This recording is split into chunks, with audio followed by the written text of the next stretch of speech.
This is the Cuyahoga County Council regular meeting for Tuesday, April 10th, 2012.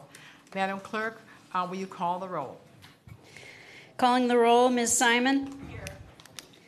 Mr. Greenspan is absent this evening. Mr. Miller. Present. Mr. Brady. Present. Mr. Germana. Here. Mr. Gallagher. Here.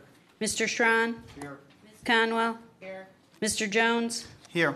Mr. Rogers. Here. Ms. Conley. Here. There is a quorum. Is there a motion to excuse Mr. Greenspan? So move. Second. Moved by Mr. Schron and seconded by Mr. Gallagher. Any discussion? All those in favor indicate by saying aye. Aye. Opposed? All right, the ayes. I'm recorded. We have a majority of yay votes for excusing Mr. Greenspan. Will you please mark his absence as excused? He's also watching us in Florida, so. All right, will you please rise for the Pledge of Allegiance? I pledge allegiance to the flag of the United States of America and to the republic for which it stands, one nation, under God, indivisible, with liberty and justice for all.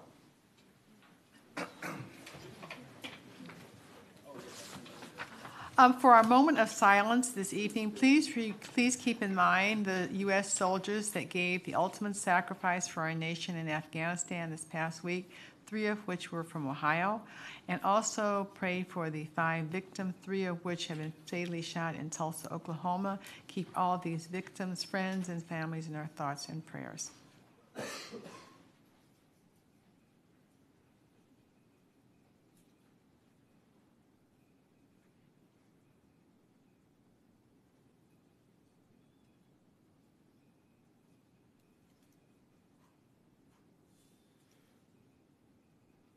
Before we go on to our public comments, I have a couple of items I'd like to mention. I want to remind all of our fellow council members that we are still in the battle with the executive staff on the Harvest for Hunger drive. We would appreciate your contributions, either monetary or food-wise. The drive will be over on April the 13th, and we intend to beat the executive staff, so we need all of you to chip in. The contributions can be made to George Phillips in our office, and also remind that for each $1 we can donate 4 pounds of food.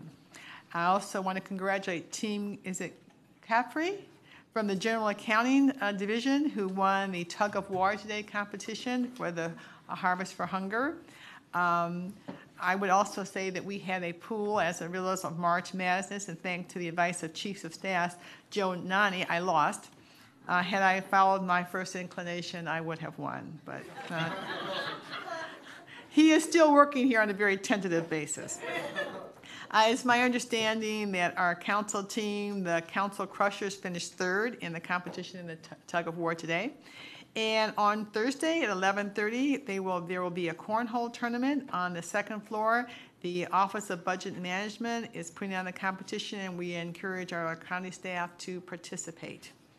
And this is for a worthy cause, and we continue to encourage everyone, public and otherwise, to help Harvest for Hunger.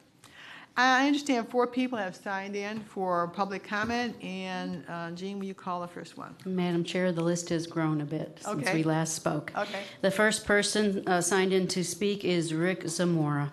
And if each person would come to the microphone and start with your name, and we'll start your 3 minutes.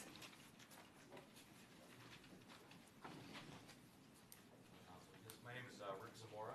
I am with Z-Tech Solutions. We're a small minority-owned business here in Cuyahoga County, and we are here to talk about. We're here to talk about the quote for the Motorola, or the award for Motorola radios, based on quote number resolution RQ22439, regarding the potential award or recommendation of Motorola versus Z-Tech Solutions. again, I've written some statements. Z-Tech Solutions would like to ask the council to award Z-Tech Solutions the contract based on being the lowest and the most technically proficient radio regarding the technical solutions that you guys supposedly provided out for the award. From what we have seen now, the award went from where we would bid a $1.1 million award, and Motorola supposedly bid 2 awards, which I guess the quote is to have them try to get Motorola thrown out, because they actually altered the bid by providing 2 separate numbers on the bid form, which at the end of the day was chosen by the review committee, which should never have been even on there, as the Motorola APX 6000. But come to find out, the award now is going from 1.3 to over $2 million. And based on the price of the Motorola radio versus the price of the Realm Z-Tech radio, with the same amount of dollars, we could give you another 211 additional radios and chargers. How many of those radios and chargers can actually be utilized in other departments and other divisions within Cuyahoga County? And the radios are of equal and or better quality as the Motorola radio. So we suggest that Z-Tech Solution be awarded the contract, and that Motorola be taken off as a non-responsive bidder based on their writing 2 numbers on the bid. And also, if you look at their cover letter that they attached, Motorola suggests that their bid is subject to the terms and conditions set forth in the State of Ohio State Term Schedule. So not only are they adding 2 numbers, but their number is also contingent based on the state term contract. So there are a lot of irregularities on the number that Motorola has submitted, which again is another cause for them to be submitted as non-compliant, non-responsive. And again, we feel that there's probably 3 or 4 different issues, 6 issues that we feel that the Motorola solution should be thrown out. And I believe that you guys all have an email from me that I sent earlier this afternoon regarding all of the issues, because we do believe that Motorola pre-sold a lot of its products to the county ahead of time, which helped influence the specifications. We believe that it impacted the nature of the specifications, and we also know that the way it was initially written, that Motorola provided some solutions for it to be written that way. I'm in favor of Motorola. Thank you. I appreciate your comment. This matter will be referred to committee, so Okay. will not be voted on this evening. And if you want to make additional comments, you'll have an opportunity to come to the committee. Okay. And we'll be announcing the time of the committee meeting and when we get to that on the agenda. Okay, thank you. Thank you. All right, next person. Next person is Michael Engelhaupt. Thank you. My name is Mike Engelhaupt. I'm with Realm Wireless. I'm based out of Dublin, Ohio. My local dealer, Rick Zamora, who just spoke, made some excellent points. I just wanted to reemphasize that our radios have been extensively tested by the federal government to be approved to work on the Cuyahoga County system and the State of Ohio system, which you folks will be utilizing. So again, our radios are fully compliant to everything that is required to work for the first responders in Cuyahoga County. We are low. Rick's Z-Tech and Rick's response was the low bidder. We are compliant, and even one of the reviewers that tested our radios stated as such that our radios and the competitor's radio worked the same. Quality was the same, that there was no reason for the specs that they would go with anybody else other than the low bidder. So again, I just want to emphasize that we were low, we are compliant, we have been tested by the federal government and approved. It will work on your system. Thank you. All right, thank you. Next is Chief Christopher Flynn from Rocky River.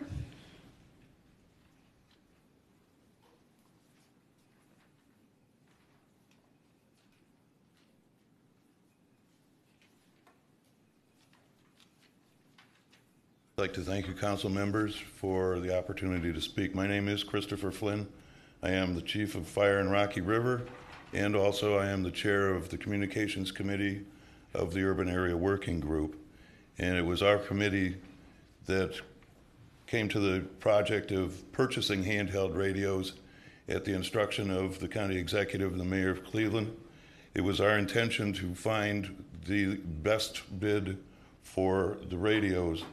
We went through the county procedures, the legal requirements to set the specifications for handheld radios and chargers, and we set out a request for proposals that said that the county retained the ability to choose the best bid. We did solicit bids. We set out the specifications. There was no stipulation that you could make 1, 2, 3, or more proposals to us. We were going to examine them all. And one of the specifications one of the requirements in the specifications was that the committee be provided with radios to test under various locations in the county, which we did go ahead and do. When we received the bids, we received 3, including the Z-Tech and the Motorola. There was a bid submitted by Vasu Communications for the E.F. Johnson radio, but they could not provide test radios, so we said thank you very much, but no thank you. When we took the Motorola's and the Realm radios out for test, we found that they did fairly perform the same way, with the exception of the Realm radio, one of which broke. The push-to-talk button on one of their test radios broke. If you're presenting your very best product to us and 1 out of 3 of them breaks, we're not impressed. We're not going to put those in the hands of firefighters or policemen in the face of danger where their radio might not work. Motorola was selected. The procedure was vetted through the legal advice of the county, and there is no particular reason to delay things. A delay could risk the $800,000 in grant money that will disappear at the end of June, and we would like to see those radios purchased rather than to see that grant money disappear. Another $600,000 will disappear at the end of July if we do not make the purchase by then, and we'd really rather not see $1.4 million disappear. The $2 million was always a figure that we had in mind. We operated on a presumption that the radios cost $5,000 a piece, and we requested a bid for so-and-so many radios that would fit into that amount of money. The bids that came back talked to the number of radios. You can finish your sentence, go ahead. It talked to the number of radios rather than to the amount of money, and it turns out that the bids did indeed generate substantially lower prices per radio than we had expected, almost half price. So the $2 million will go almost twice as far as we had thought it would go in putting radios in the hands of the police and firefighters on the street. All right, thank you very much. And thank you. Next person? Next speaker is Adrian Maldonado. Good evening, Council, and it's been a long time since I've been up here to address a body such as this.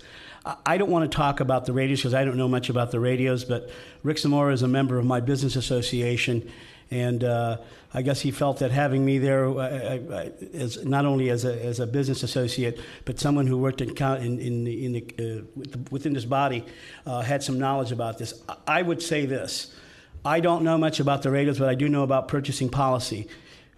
As director, and I was director for more than 12 years here, I would have never allowed a bid to go to the commissioners or to the county administrator that had alterations on it. It's quite clear that any time that a bid comes to you that's been altered other than what you asked for, that creates a problem. If you were to accept that bid, then you've opened up a Pandora's box for anybody else who comes in here that is not a low bidder, but who has altered the bid. And I feel sort of sad that my former department would have recommended and sent that bid, because I would have squashed it. My manager would have said this bid is non-responsive because they altered what you asked for. You can't say I want A and then they're going to offer you A, B, C, and D. That alters the bid unless you allow the other bidders to have the same opportunity to give you B, C, and D.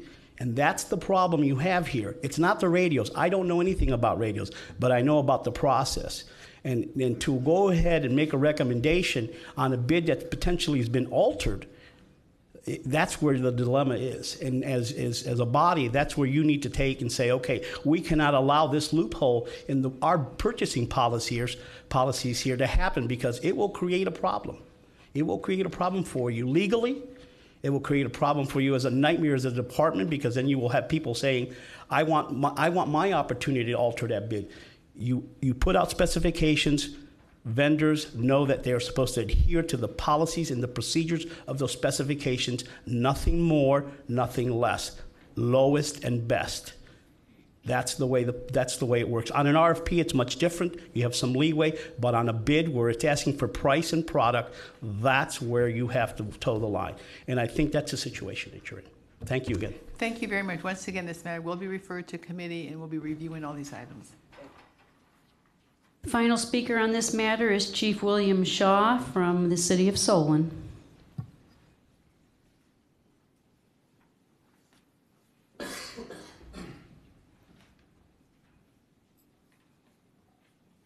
Good afternoon. Thank you, Council, for the opportunity to address you on this particular issue. In reference to the radios, these items were tested by field personnel that are going to actually use them out under field conditions.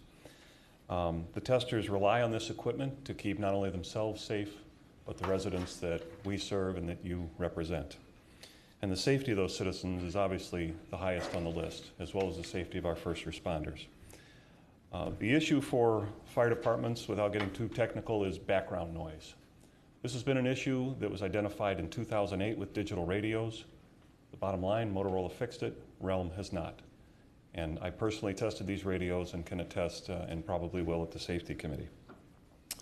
If we look at reports from the National Institution of Occupational Safety and Health, NIOSH, firefighter line of duty deaths, the number one contributing factor, or maybe number two, is communications. Emergency communications is absolutely imperative for firefighters and police officers, first responders, EMS workers. While I appreciate the comments of Mr. Zamora, in my opinion, these radios are not superior, as he stated, and I've tested them and can speak to that at another time. I feel to knowingly purchase a product that does not meet the needs of the police and firefighters in Cuyahoga County is not something I, nor the Cuyahoga County Fire Chiefs Association, can support or recommend. We see no reason to delay this purchase and urge Council to act expediently. Thank you for your time. Thank you. I just been informed by Mr. Gallagher that the Public Safety Committee will be meeting on the 17th at 11 o'clock here in this chamber. So the April 17th at 11 o'clock here in Council Chambers. Is anyone else signed in for comment? On the next matter, Mike Grace. You'll be speaking for him? Okay. In that regard, Mr. Rich Kozlovich. Getting old, Mr. Pitts. My name is Rich Kozlovich. I'm here representing OPAR, the Ohio Professional Applicators for Responsible Regulations. And we're here to express our concern. We represent all the pesticide and fertilizer applicators in the state. And we're here to express concern over the ordinance 02011-0245 regarding pesticide applications in the county. And as I read this document, you have a copy of what I've said there, so I'm going to push through this quickly. Is what problem is this ordinance actually going to fix? It states that pesticides are toxic and contain carcinogens. That seems to be the basis for the move. Well, it's true, pesticides are toxic, but that's what they're supposed to be. They're supposed to kill things, whether they're manufactured in the lab or they're produced naturally, even in plants themselves. They kill pests, and that's what they're supposed to do. However, if they're used appropriately, they represent no hazard to people or to property. The pesticides that do have carcinogens in their chemical structure are listed as Class B carcinogens, which falls in the same category as a great many of the foods that we eat, including coffee, which has at least 11 different carcinogens, and cabbage. Seemingly the prevention of cancer is the logical foundation for this ordinance. There's no valid scientific evidence that pesticides cause cancer, or the Environmental Protection Agency would be required by law to remove those products from the market. They have not done so. By adopting this ordinance, the council is in effect saying that EPA is wrong in its assessment of pesticides, and based on this ordinance, this would include every pesticide on the market. Section 4B9 in this ordinance says all non-chemical and organic treatments available for targeted pests should be exhausted prior to the use of synthetic chemical treatments. Based on all the above that I've stated, I ask, how has the council determined that EPA's judgment and science are flawed? What would constitute exhausted efforts before adopting modern chemistry? Will this present unresolved pest issues with the health department in their inspections for pests on county property? How will mosquito control programs be carried out? Will this eventually be expanded to include interior treatments? And if so, how will this impact bedbug treatments in county buildings? How will the immediate needs of dealing with mass invasions of beetles and true bugs be dealt with under this step-by-step procedure? This caveat about synthetic chemicals appears in all of these type of regulations and strikes me as odd. If organic and non-chemical is effective, why insert the caveat prior to the use of synthetic chemical treatments? If organic was effective, then synthetic products shouldn't be necessary, yet that has never been the case. While we acknowledge the county has the right to determine what is done on its own property, we can't help but be concerned that this is a venture supported only by a small fraction of the county's residents and does not meet the views and needs of the residents as a whole. We're not attempting to create an adversarial relationship with council over this issue, but a partnership. We believe that more discussion... Go ahead and finish your sentence. Thank you. We believe that more discussion will be beneficial for all parties before council makes its final decision. Therefore, we ask that council table this discussion for the time being until there has been more dialogue and sharing of information and offer our services as experts on pest control matters. And on my handout sheet, there's the name of the information about OPAR and OPMA, which is Ohio Pest Management Association. Thank you very much. Thank you for your time. Anyone else? No, Madam Chair, that's the last person to speak. Okay. In your packet of materials, there are the minutes from January the 31st, 2012 for a committee of the whole and March 27th. Is there a motion to approve the minutes for the committee of the whole for January the 31st, 2012? Second. Moved by Mr. Miller and seconded by Mr. Gallagher. Any discussion? All those in favor indicate by saying aye. Aye. Aye. Opposed? The ayes have it. The minutes are approved for January the 31st. Also, the minutes from March the 27th for our regular meeting. Everyone had an opportunity to read those. If so, is there a motion to approve them as circulated? So moved. A moved by Mr. Schron and seconded by Ms. Conwell. Any discussion? All those in favor indicate by saying aye. Aye. Opposed? All right, the minutes of March the 27th, 2012 are approved. Is there a message from our county executive? Now, this is his second meeting in a row that he's been absent. We're debating about the third time. What's the third time you're out? So, okay. Madam President, I do know where the county executive was at the last meeting because he and I were together traveling to Israel on behalf of a trade mission for the county. So I know that he was there. He was working. Days started at 8 o'clock in the morning, finished around 10 o'clock in the evening. And so I know that he was busily working, doing the good work for the county. In his diligence, he left my... I can't speak for this week, bye. Yeah, but in his diligence and working so hard, he left my my charger, my converter that I loaned him for this trip, and now he owes me a converter. He owes me a set of headphones. He owes me a book, and I think there's one other item that he has of mine also. So Okay. we'll All right. work down the list. Okay. All right, we'll move on to item 8 since there's no message from the administration. Item 8, consideration of a motion for council for first reading adoption under suspension of the rules, Rule 9D and 12A. Ms. Simon? Madam President, I move we suspend the rules. Second. Moved by Ms. Simon and seconded by Mr. Gallagher to suspend the rules on item 0014. All those in favor indicate by saying aye. Aye. Opposed? All right, the ayes have it. The rules are suspended. Item 0014. For 2012-0014, a motion appointing Ara Allen Borazanian to serve on a Board of Revision for Cuyahoga County and declaring the necessity that this motion become immediately effective.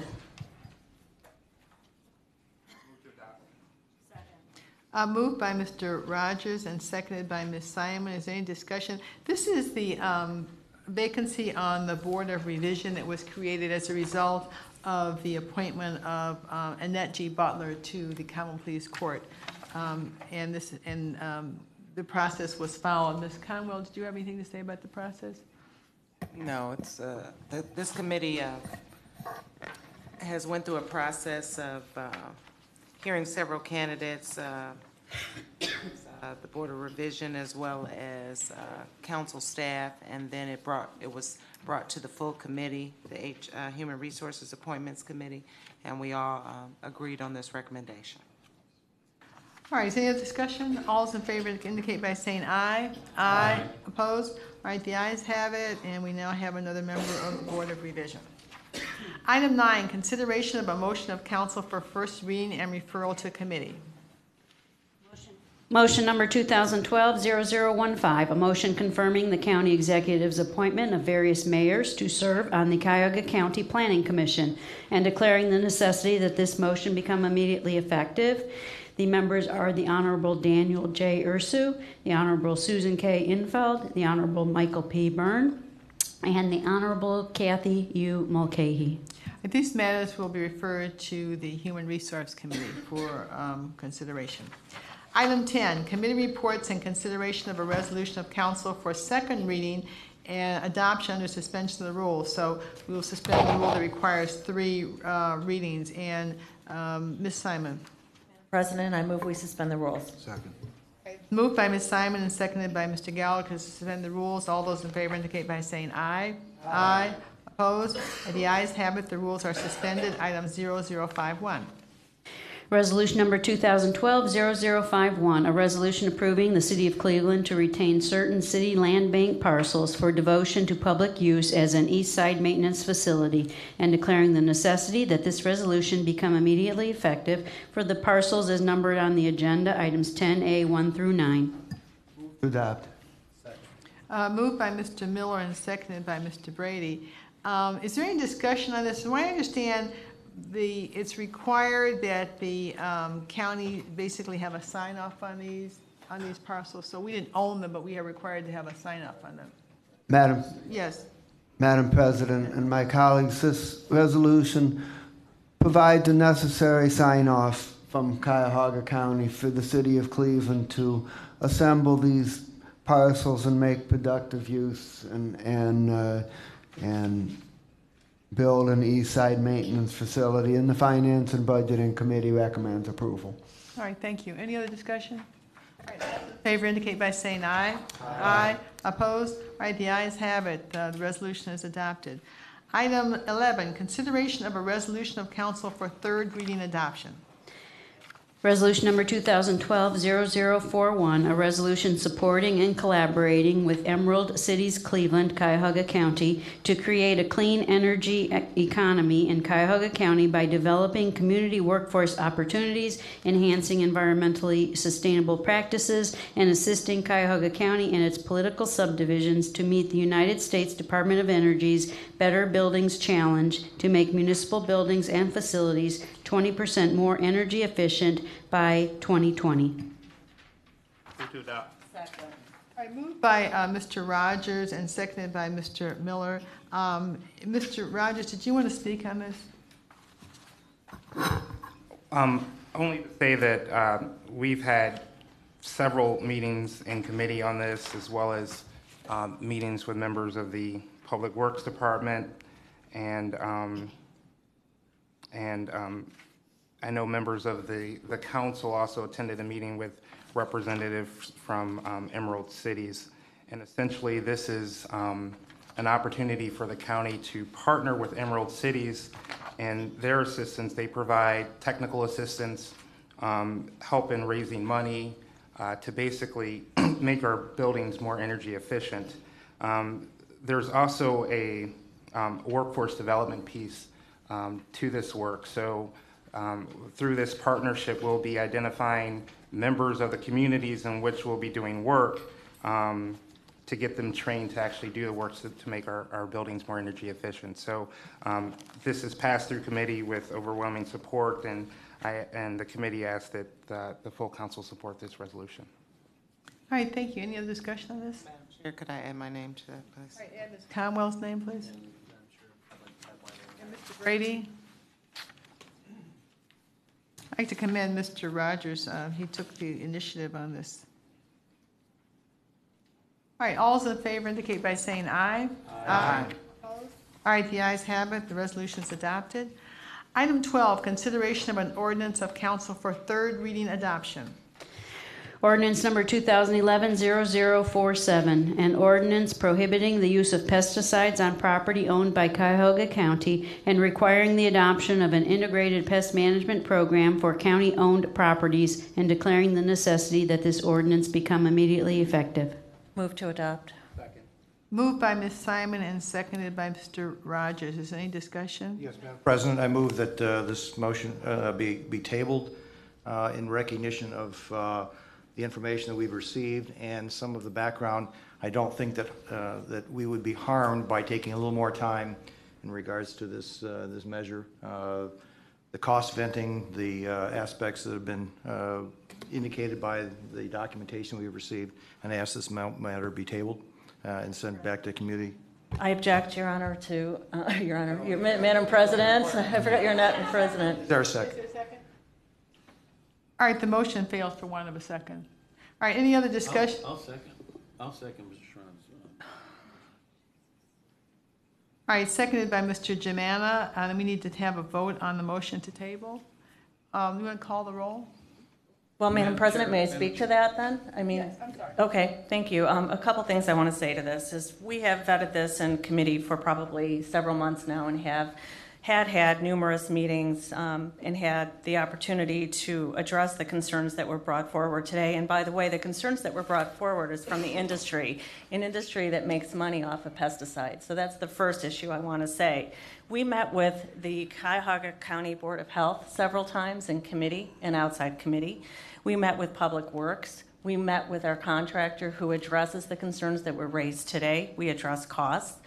And everything that was raised from the industry, somebody that makes money off of chemicals, have been addressed in terms of the health, safety, and welfare of our citizens and our residents. We have adequately addressed bed bugs, mosquitoes. We've included exceptions to allow larviciding to continue, which kills eggs of the mosquitoes and is a preventative measure without using chemicals throughout the county, buildings, and our lands. So the concerns that were brought up today in the ninth inning have all been addressed, Mr. Schron, and to the council. There's no need to put this back into committee. In terms of the scare tactics, University Circle, Inc. has implemented this type of legislation for several years now. They came to testify to our committee about, Cleveland Heights, and Botanical Gardens came in, and we had speakers come in to address how well things are going in University Circle, where people frequent the lawns in front of the museums. They attend events there, and any concerns about these scary bed bugs and mosquitoes, yes, they're a concern, but they've been addressed. So I think the concerns that were brought up today in the ninth inning have been addressed, and it's not going to cause us to spend more money significantly or, in fact, negligible, and we can address the health, safety, and welfare. So I don't think we need to table this. In terms of, I don't want to get into the meat of this, but there are studies connecting, and I have them right in front of me, the adverse effect of pesticides on human health. And yes, they're there to kill, but you don't stop with bugs, and you don't stop with weeds. And there's great alternatives now available to address those concerns. So I adamantly would ask this council not to put this back in committee where it's been sitting for several months and all these issues have been vetted. So I'd like to move this forward. Spring's around the corner. We're gearing up for spring, and we're gearing up to look at ways not to use fertilizers that, by the way, wind up in the lake, in our streams, and every place else. So there's a lot of adverse effects. Mr. Jimana. Thank you, Madam Chair. Let me just say for the record that I am in favor of this piece of legislation. The only reason I seconded this is, I feel if a council member wants to get more information, even though it's the ninth inning, there's no rush on this. So I'm supporting the concept of giving council members more time if they felt they needed it on a piece of legislation. But I personally am in favor of this. I've heard all the testimony that Councilwoman Simon talked about. My only comment on it is that we have, I think, a number of professional organizations that maybe perhaps they had an opportunity to bring forth testimony, but they either did not exercise their right to do that. The harm is time of a couple weeks, and I don't know that in the long run, a more airing of information is never a detriment to society. Sometimes, as we have found out with some pesticides that have been eliminated, the effects of DDT and all of its repercussions were more significant by elimination in other third worlds by the negative effect of elimination than it was by the risk of harm from them. So I think that to rush to judgment in 3 months when these have been used and have been authorized, it just seems to me that why not defer at the expense of a little bit more time to get other professional organizations in. At least my understanding is that the groups that testified are not licensed to apply the chemicals. The Public Works Department is not a licensed agent to be putting in that. So I don't know about that background. And all I'm doing is citing the same information that we've all received from a number of professional groups that have come forward. Madam President, that's not true. I did meet with Public Works and the contractor who is licensed to apply chemicals, and they are well set up to find other ways to avoid that. Mr. Schron, I don't see why we need to go back into committee to address the industry's self-interest in promoting chemicals application when there's other ways to do it. And in fact, part of this ordinance would require us to use chemicals if it became a safety hazard. So I don't see what the point is of going back when they still have an opportunity to use chemicals in the event of an emergency. So I don't know what that would add. I mean, you have the position of this lobby group, or I'm sorry, the Pesticide Incorporated. They can. I object. I just don't want to waste more time when spring's around the corner. Clerk, if you call the roll for those, indicate yes for in favor of the motion to table and no against the motion to table. Call the roll, please. Calling the roll, Ms. Simon? Okay, so I'm voting as against on a table, so no.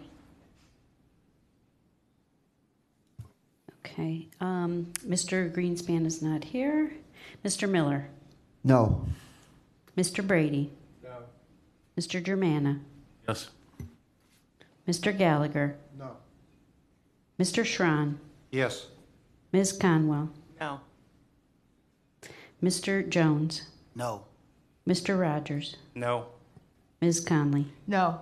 Okay, the motion does not carry. All right, the motion fails on 8-2. All right, is there any discussion on the merits? You ready, prepared to call the roll? All right, why don't you call the roll on this, on item 12? All those in favor of the item indicate by saying aye on the roll call. Calling the roll, Ms. Simon? Aye. Mr. Miller? Aye. Mr. Brady? Aye. Mr. Germana? Aye. Mr. Gallagher? Aye. Mr. Schron? No. Ms. Conwell? Aye. Mr. Jones? Aye. Mr. Rogers? Aye. Ms. Conley? Yes, aye. Motion carries. All right, motion carries. Item 13, consideration of a resolution for first reading adoption under suspension of the rules, Rules 9D and 12A. Ms. Simon? Madam President, I move we suspend the rules. Second. Moved by Ms. Simon and seconded by Mr. Miller to suspend the rules relative to items A and B. All those in favor indicate by saying aye. Aye. Aye. Opposed? All right, the ayes have it. The rules are suspended. Item 0061.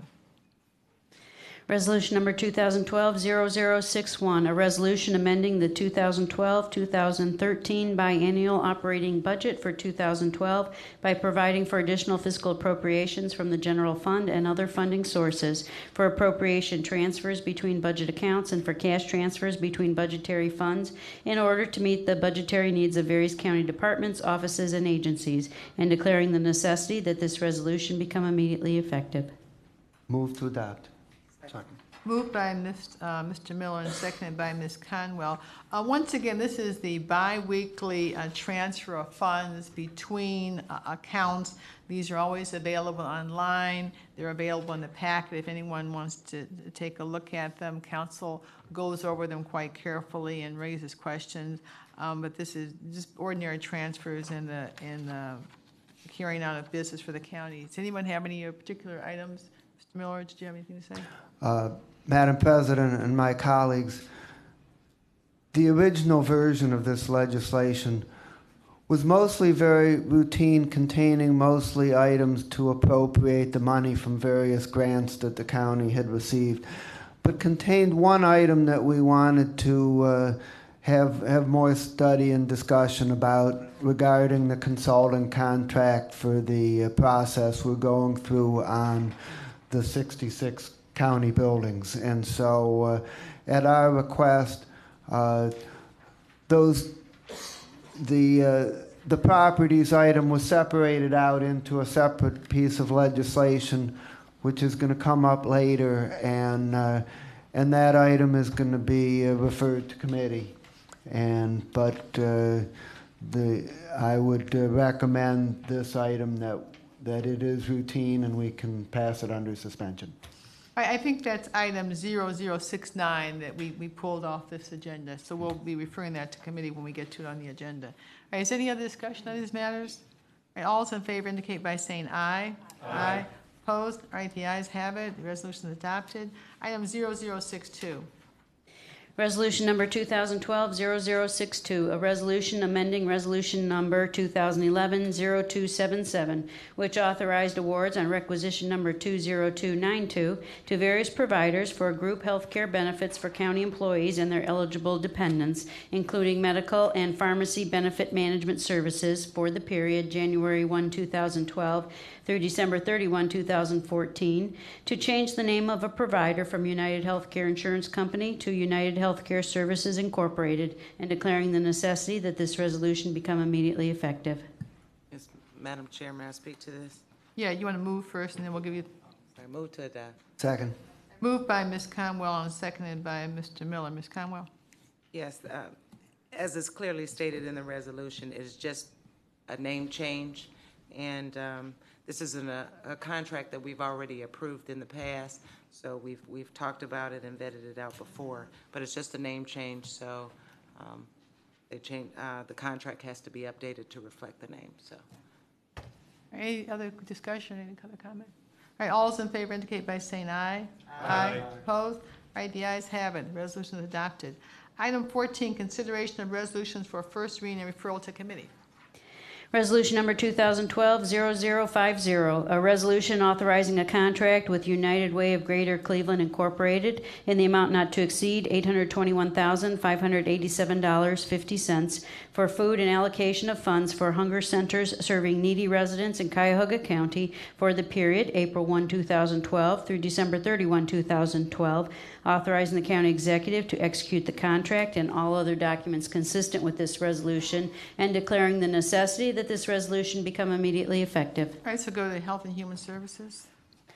Resolution number 2012-0063, a resolution declaring that public convenience and welfare requires resurfacing of Sprague Road from Marks Road to Prospect Road in the cities of Berea and Strongsville. Total estimated construction cost $700,000. Finding that special assessments will neither be levied nor collected to pay for any part of the county's costs of said improvement, and authorizing the county executive to enter into agreements of cooperation with said municipalities in connection with said project. Additionally, Councilman Gallagher has requested to be a sponsor on this item. And this matter will go to Public Works. Resolution number 2012-0064, a resolution declaring that public convenience and welfare requires resurfacing of York Road from Bennett Road to State Route 82 in the city of North Royalton. Total estimated construction cost $700,000. Finding that special assessments will neither be levied nor collected to pay for any part of the county's costs of said improvement, and authorizing the county executive to enter into an agreement of cooperation with said municipality in connection with said project. Additionally, Councilman Gallagher has requested to become a sponsor for this item. I go to Public Works. Resolution number 2012-0065, a resolution making an award on requisition number 21215 to OR Associates of Florida in the amount not to exceed $715,005 for right-of-way acquisition services in connection with improvement of Pleasant Valley Bagley Road from Pearl Road to York Road in the cities of Middleburg Heights and Parma, authorizing the county executive to execute the contract and all other documents consistent with said award and this resolution, and declaring the necessity that this resolution become immediately effective. Additionally, Councilman Gallagher has requested to be a sponsor for this item. Chair? I'd like to also be added as a sponsor. All right, you want to add Mr. Germano's name, please? And this will go to Public Works. Resolution number 2012-0066, a resolution making an award and requisition number 22552 to Burton Scott Contractors in the amount not to exceed $2,213,811.02 for resurfacing of Green Road from Chagrin Boulevard to Fairmount Boulevard in the cities of Beechwood and Shaker Heights, authorizing the county executive to execute the contract and all other documents consistent with said award in this resolution, and declaring the necessity that this resolution become immediately effective. It'll go to Public Works. Will you please add my name to it, since this is the street I can sort of sweep up my tires because it's a direct route from my house to my mother's house. So, My name as well, since I use that frequently as well.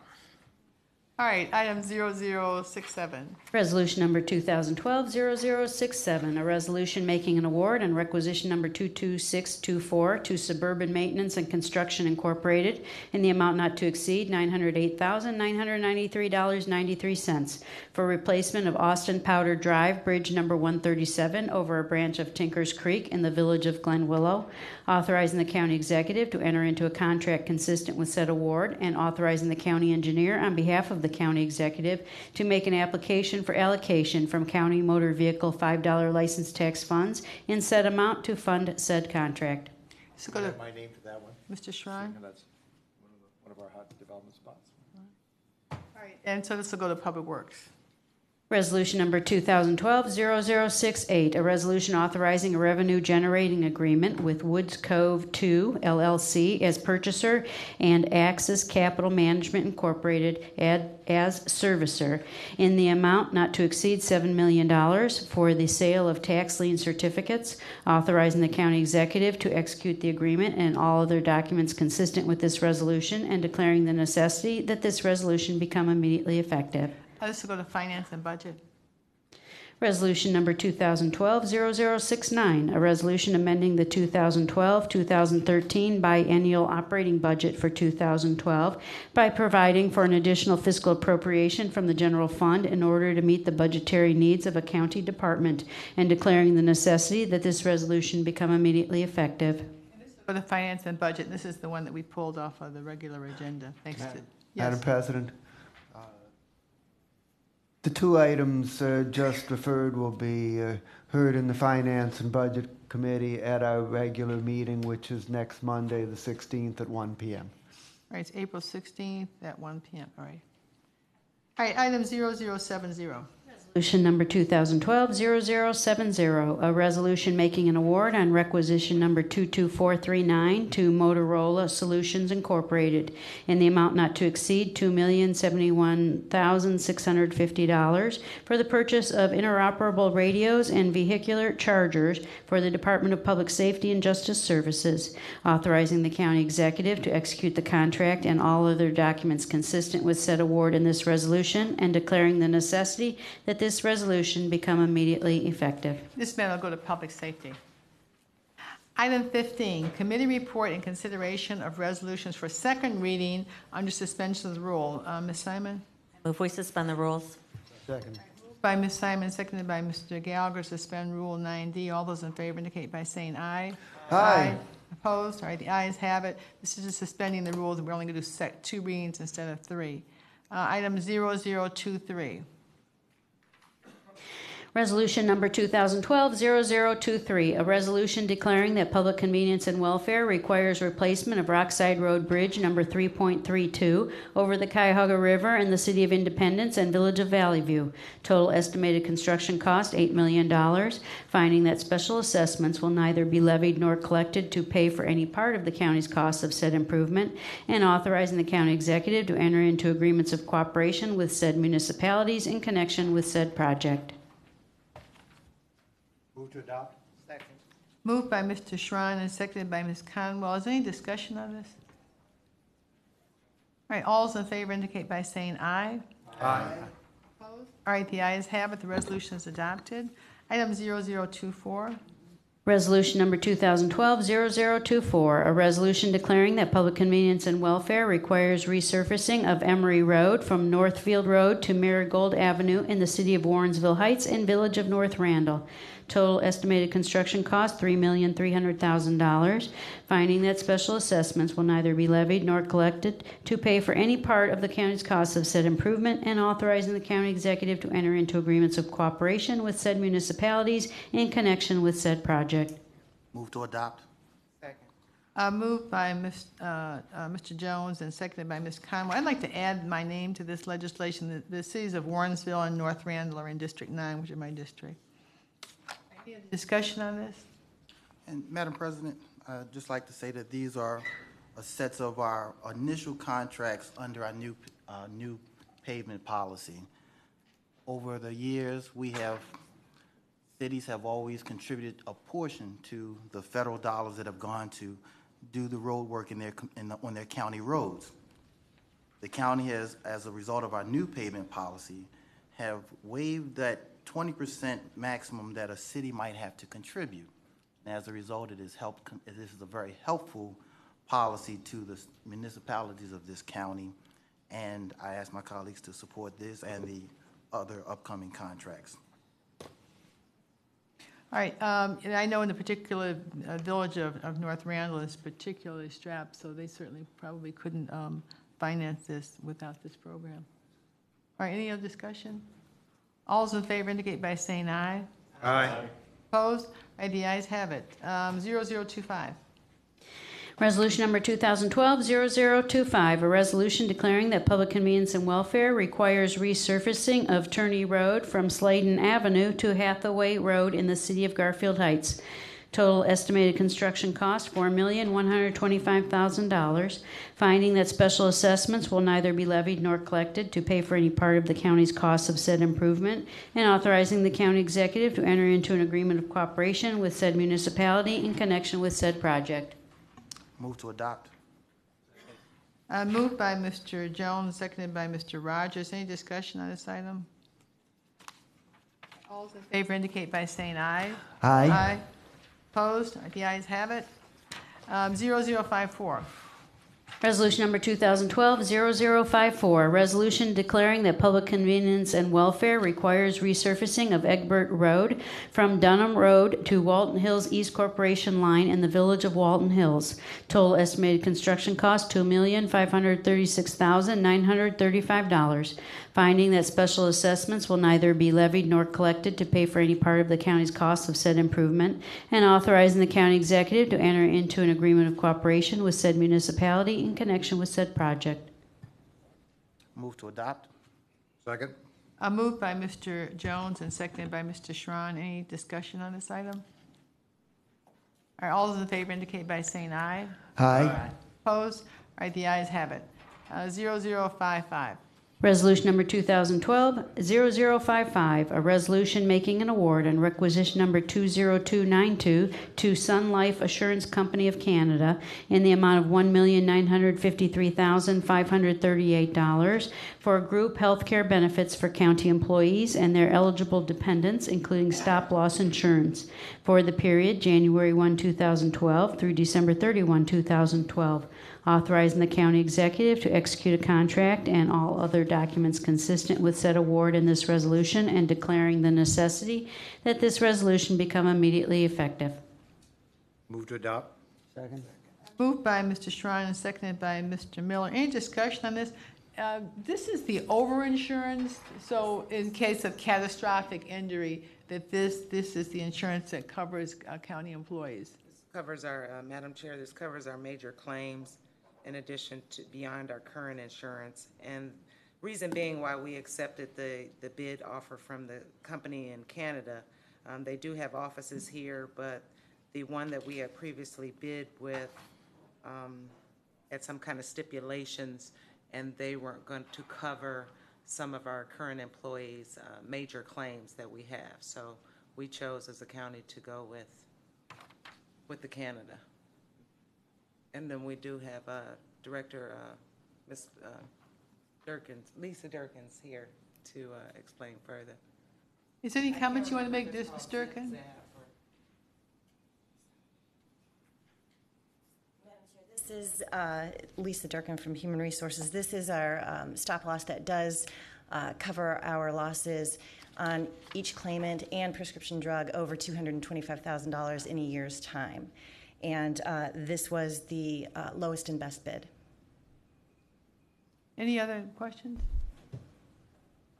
All right, thank you, Ms. Durkin. All those in favor indicate by saying aye. Aye. Opposed? All right, the ayes have it. 0056.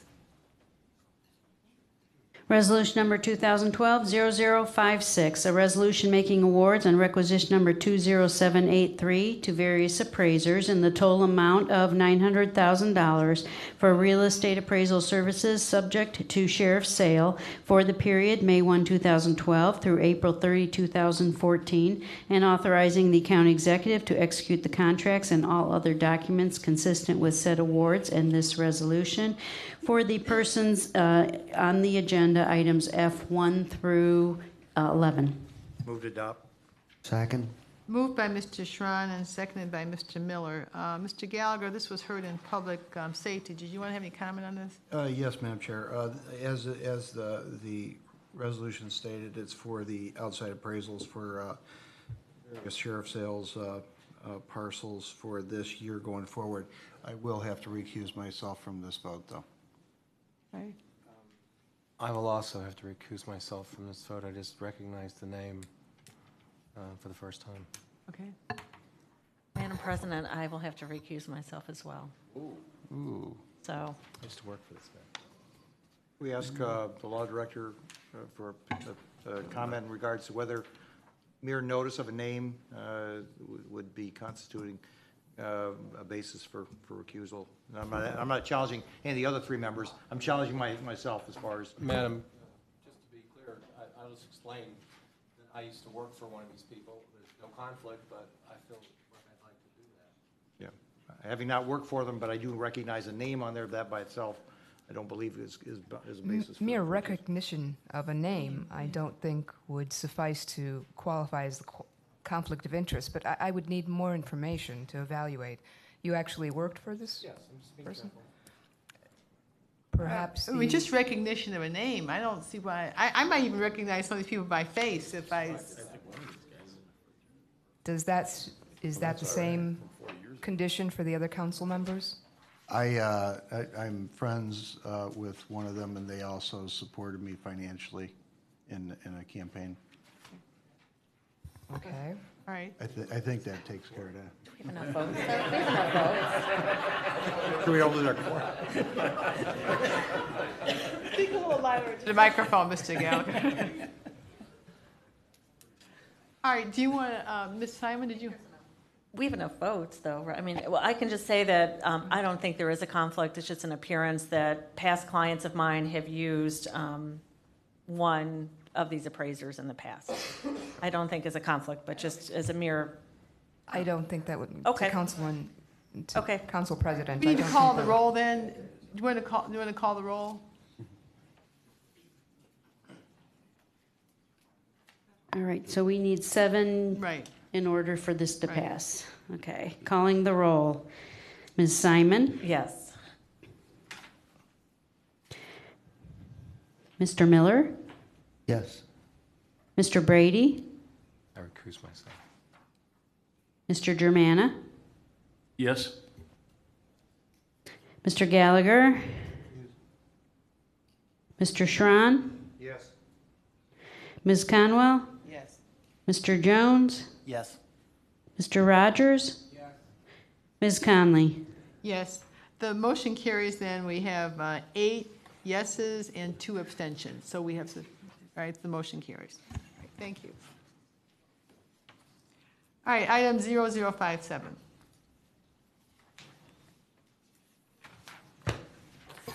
Resolution number 2012-0057, a resolution authorizing an agreement with City of Cleveland in the amount not to exceed $2,402,698 for planning, training, exercises, equipment, and grant administration expenses in connection with the fiscal year 2010 Urban Area Security Initiative Grant Program for the period August 1, 2010 through June 30, 2013, and authorizing the county executive to execute the agreement and all other documents consistent with this resolution. Move to adopt. Second. Moved by Mr. Schron and seconded by Ms. Conwell. Any discussion on this? This was from Public Safety. It is 100% Homeland Security dollars, so we want those. All right, any other discussion? All those in favor indicate by saying aye. Aye. All right, the ayes have it. We'll always accept those federal dollars. Item 0058.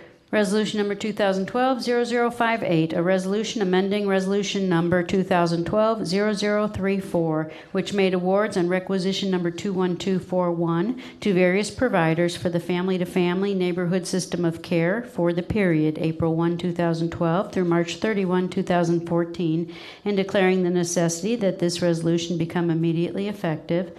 1, to rescind the award to Cleveland Urban Minority Alcoholism and Drug Abuse Outreach Project in the amount not to exceed $640,928, and 2, to change the amount of the award to Catholic Charities Community Services Corporation, St. Martin de Porres Family Center, from $640,928 to $1,281,856. Move. Moved by Mr. Brady and seconded by Ms. Conwell. Any discussion on this?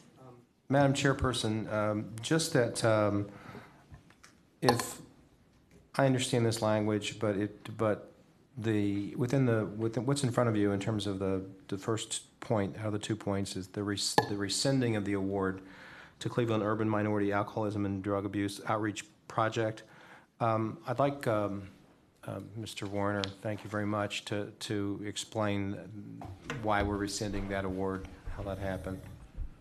Madam Chair and members of Council, Rick Warner from the Office of Health and Human Services. This is an action on behalf of the Division of Children and Family Services.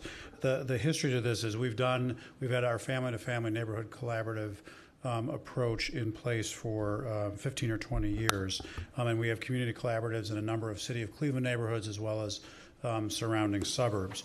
We did an RFP process, as we've done in the past, soliciting proposals for the Neighborhood Collaborative Project. At the time that we did the pre-bid earlier this year, we indicated to those potential providers that we were going to change slightly the way that we do our reimbursement of these providers. Up until this contract, we had provided an advance against which they billed services, and we essentially settled up at the end of every year. We decided to put these contracts on the same basis as other contracts that the department has, which is to pay monthly on invoices that are submitted to the department. And so we're always paying, as an example, we would be paying April's invoice in early May. When we went through and reviewed the proposals that came in, we brought forward a recommendation to you a month or so ago, and you passed, I believe, 14 awards.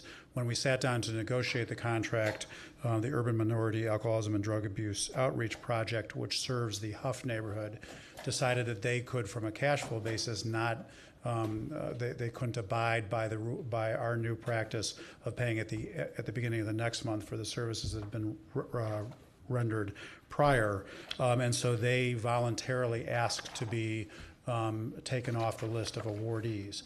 We wanted to make sure that we were continuing to provide services in Huff And so we approached Catholic Charities, which operates another one of our community collabs in the Glenville neighborhood, through the St. Martin de Porres Family Center. As you may know, Catholic Charities also has a organization in Huff called the Fatima Family Center, and the Catholic Charities through St. Martin de Porres has agreed to keep on the staff who were doing the work that was being done and coordinated through what we call UMADOP, the organization in Huff. And so this was a transaction, or the rescinding of the award was requested by the provider, and Catholic Charities stepped up and agreed to take that contract and to use those dollars with the same staff in Huff, so there'll be no diminution of service. And all the folks being served, all the families and children being served by the Huff Collaborative will see no change in the services that they do. It's just essentially the fiscal agent has changed for the contract. All right, is there any questions of Mr. Warner? Chairperson, I just wanted, this is a little bit different than what we've seen before, so I just wanted the council to hear it. I think one of the things that's interesting about this resolution is it's a 2-year resolution, like the one that came out of Councilwoman Conwell's committee earlier, 0062, the healthcare provider. So we're beginning to see these 2-year contracts now that hopefully will mean savings and efficiency and stability. And so I just wanted to point that out. And I would say, I had a couple of questions from Councilman Miller at the Human Services Committee last year. We have put these, or last week, we have put these contracts on the same payment basis as we have with all the other providers that we work with at the Department of Children and Family Services. And UMADOP just felt like they couldn't deal with the cash flow issues that were raised by our new way of making payments under the contract. Madam. Yes, Mr. Joe? In committee, there was mention of the Word of Righteousness, one of the service providers, that they were removed for complications about their insurance. And that was to be addressed. I'd like to know if it was addressed and if they are back within that contract. Madam Chair, the Councilman, my information is only as recent as last Friday. I don't believe we had resolved the issue with them by Friday afternoon, which was the day after the discussion at committee. I'll follow up tomorrow with the department and see where we are with that. We were waiting on them to give us evidence of their insured status so we could finish signing the contract with them, essentially. So I believe they were in the process of getting it done. I don't know if it's been completed, but I'll find out and get back to you. And I'd like to know if they are a part of this contract pending valid insurance. They have been awarded the contract, so as soon as they produce that insurance, then the contracts will be signed and they will be in business just like the other collaboratives. Thank you. All right, any other questions? All right, all those in favor indicate by saying aye. Aye. Opposed? All right, the ayes have it. Item 0059. Resolution number 2012-0059, a resolution authorizing a contract with Starting Point in the amount not to exceed $2,038,762 for administration of the Family Child Care Home Regional System for the Invest in Children program for the period January 1, 2012 through December 31, 2012, authorizing the county executive to execute the contract and all other documents consistent with this resolution, and declaring the necessity that this resolution become immediately effective. Move approval. Second. Moved by Mr. Brady and seconded by Mr. Gallagher. Any discussion on this one? All right, all those in favor indicate by saying aye. Aye. Opposed? All right, the ayes have it. Item 0060. Resolution number 2012-0060, a resolution making awards on requisition number 22383 to various providers for emergency shelter services for homeless men, women, and families for the period January 1, 2012 through December 31, 2012, authorizing the county executive to execute the contracts and all other documents consistent with said awards and this resolution, and declaring the necessity that this resolution become immediately effective for the providers in the amounts and at the locations as printed on the agenda, items J1 and 2. Move to adopt. Second. Moved by Mr. Schron and seconded by Mr. Conwell. Any discussion on this item? All right, all those in favor indicate by saying aye. Aye. Opposed? The ayes have it. Item 16, consideration of an ordinance for third reading adoption. Ordinance number 2012-0009, an ordinance providing for adoption of various changes to the Cuyahoga County non-bargaining classification plan and declaring the necessity that this ordinance become immediately effective. Second. Moved by Ms. Simon and seconded by Ms. Conwell. Does someone from, Ms. Durkin, did you want to address this, or did somebody want to address the?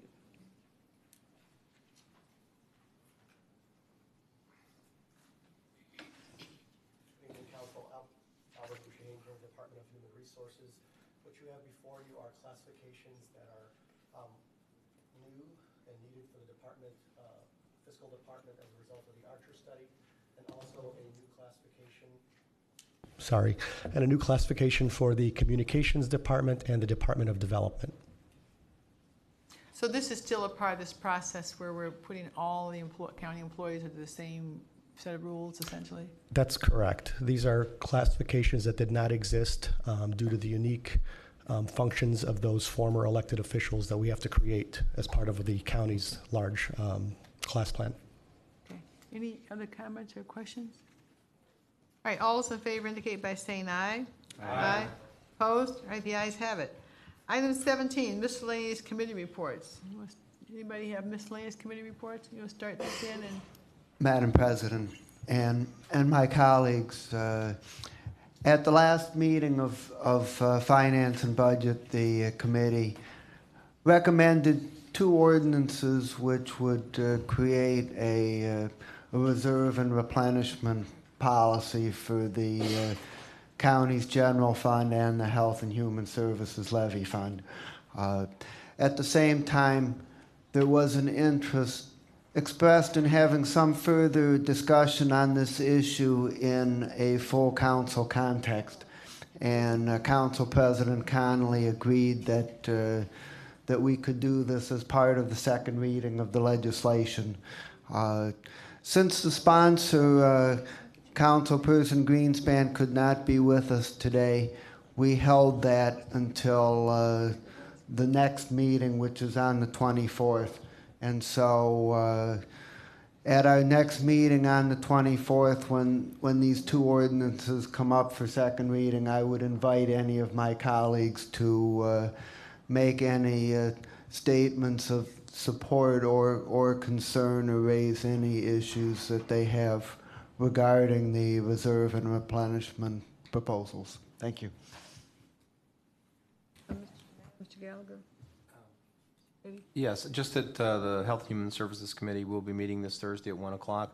We only have one item, but there's been a sort of a shakeup in the management of the Hunger Center business, and so we want to vet that out a little bit and get this legislation moving. So we'll be looking at one resolution on Thursday.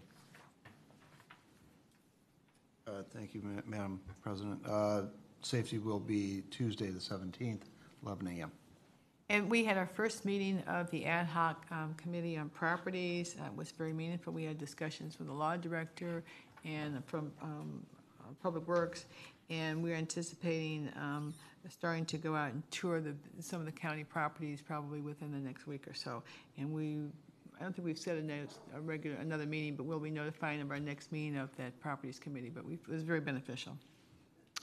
Madam President, though there will not be an Economic Development Committee meeting scheduled, I'll be doing a personal economic development activity during the time of the next meeting. I will be chairing a meeting down in Texas, and with the hopes that the Industrial Supply Association will be bringing their convention here with multiple millions of dollars to Cleveland in the 2015 if the vote goes properly. And so I will not be able to speak at the next meeting in support of the two reserve resolutions that will be coming before, and I am supportive of both those resolutions. I just wanted to put that on the record for both the Health and Human Services and the General Fund.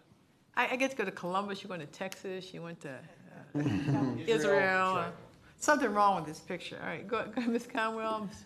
Yes, Madam Chair. The next Human Resources Appointments and Equity Committee will be May 3rd. We will not have one in April, which will cover the items from the agenda this evening, and we will continue the ban the box legislation. All right, Mr. Jones. President, the 5 items referred today We will not meet this Thursday, but we will meet next Thursday on the 19th to deal with these items. Okay. Mr. Rogers? Mr. Simon? Well, we've sent out notification today that the next Environment and Sustainability meeting will be April 20th at 1 o'clock at our regularly scheduled time to discuss the educational assistance program. We need to make sure we have a quorum, though, so I have to follow up with Mr. Dramata. Should be there. All right, Ms. Simon? Madam President, on April 27th, I'm scheduling Justice Affairs to go over some issues with juvenile court and a couple myriad of issues, state claim funds, and a plan on 4D money.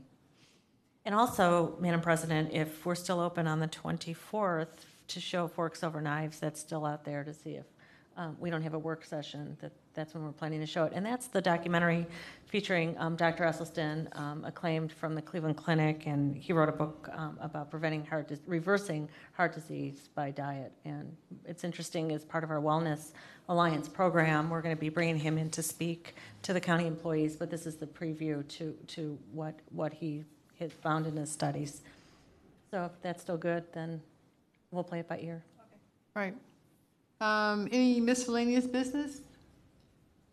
Any public comment unrelated to the agenda? Has anyone signed in for public comment? Madam Chair, no one has signed in to address council. Our next meeting, our next regularly scheduled meeting will be on Tuesday, April the 24th, 5 o'clock here at Council Chambers. And if there's no further business before this council, we have a motion to adjourn? So moved. Stand adjourned. I'll be down at